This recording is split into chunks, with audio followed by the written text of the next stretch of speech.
పక్షవాతం లేదా పారాలిసిస్ అంటే బ్రెయిన్ స్ట్రోక్.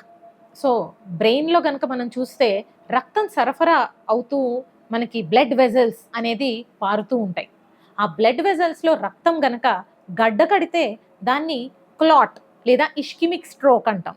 రక్తం క్యారీ చేసే ఆ రక్తనాళం గనక చిట్లి ఏ కారణాల వల్లైనా అక్కడ రక్తస్రావం జరిగితే దాన్ని హెమరేజిక్ స్ట్రోక్ లేదా బ్లీడింగ్ అని అంటాం.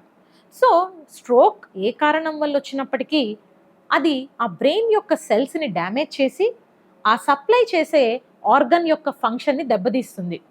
సపోజ్ ఒక మనిషికి ఏ నరాలైతే మాటకి అవసరమో అవి ఎఫెక్ట్ అయ్యాయనుకోండి, ఆ మనిషిలో మాట పడిపోతుంది. అదే చెయ్యి, కాలు ఎఫెక్ట్ అయితే పక్షవాతం కింద మనం గమనిస్తూ ఉంటాం. పక్షవాతం అంటే కేవలం చేతికి, కాలుకే వస్తుందా? లేదు.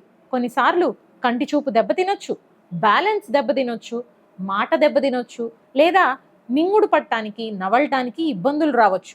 కొంతమందిలో అయితే కేవలం మెమరీ అనేది కూడా దెబ్బతినొచ్చు. ఇకపోతే కొన్ని లక్షణాలు ఫిట్స్ లాగా గానీ, సివియర్ హెడేక్ అంటే విపరీతమైన తలనొప్పి, వాంతులు, అన్‌కాన్షియస్‌నెస్ వీటిలతోటి కూడా స్ట్రోక్ అనేది మన దగ్గరికి ప్రెజెంట్ అవ్వచ్చు. ఇకపోతే వీటికి మరి ముందుగా కనిపెట్టడం ఎలా?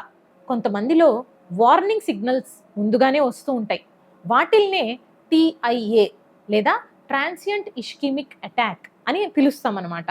అవేంటంటే ఒక పెద్ద వర్షం లేదా తుఫాను వచ్చే ముందర ఎలాగైతే మనకి ఉరుములు, పిడుగులు ఇండికేషన్స్ కింద వస్తాయో, మబ్బులు మొత్తం నల్లగా కమ్మేస్తూ ఉంటే మనకు తెలిసిపోతుంది ఇదేదో పెద్ద వర్షం వచ్చేలాగుంది ఇవాళ అని. సేమ్ అలానే మనకి ఈ స్ట్రోక్ సిమ్టమ్స్ అనేవి కూడా ఒక్కొక్కసారి వచ్చి వెళ్ళిపోతూ ఉంటాయి. వాటిల్ని మనము వార్నింగ్ సిగ్నల్స్ కింద తీసుకోకపోతే పెద్దగా వచ్చే స్ట్రోక్‌ని మిస్ అయ్యే అవకాశాలు ఉంటాయి. సో, ఈ టీఐఏ వచ్చిన తర్వాత 24-48 అవర్స్ లోపల పెద్ద స్ట్రోక్ వచ్చే అవకాశాలు ఎక్కువగా ఉంటాయన్నమాట. అందుకే అలాంటి వాళ్ళని మనం రిస్క్ అసెస్మెంట్ చేసుకోవాలి. ఎంఆర్ఐ స్కాన్ బ్రెయిన్‌కి చేసుకొని రక్త ప్రసరణ ఎలాగుంది అనేది ఆ వెసల్స్‌ని కూడా స్క్రీన్ చేస్తూ ఉంటాం. దాంతో పాటుగా వాళ్ళకి బీపీ, షుగర్, కొలెస్ట్రాల్ ఇవన్నీ కంట్రోల్‌లో ఉన్నాయా లేదా? హార్ట్ ఎలా ఫంక్షన్ చేస్తోంది? ఇవన్నీ కూడా గమనించుకొని దాన్ని బట్టి వీళ్ళకి స్ట్రోక్ రిస్క్ ఎంతుంది అనేది తెలుసుకున్నాక వాళ్ళని పర్టిక్యులర్ స్ట్రోక్ మెడికేషన్స్ మీద పెట్టడం ద్వారా పెద్ద స్ట్రోక్ అనేది మనం ప్రివెంట్ చేయగలుగుతాం. ఈ న్యూమోనిక్ ఒకటి అందరూ గుర్తుపెట్టుకుంటే గనక స్ట్రోక్‌ని చాలా అర్లీగా ఐడెంటిఫై చేయగలుగుతారు.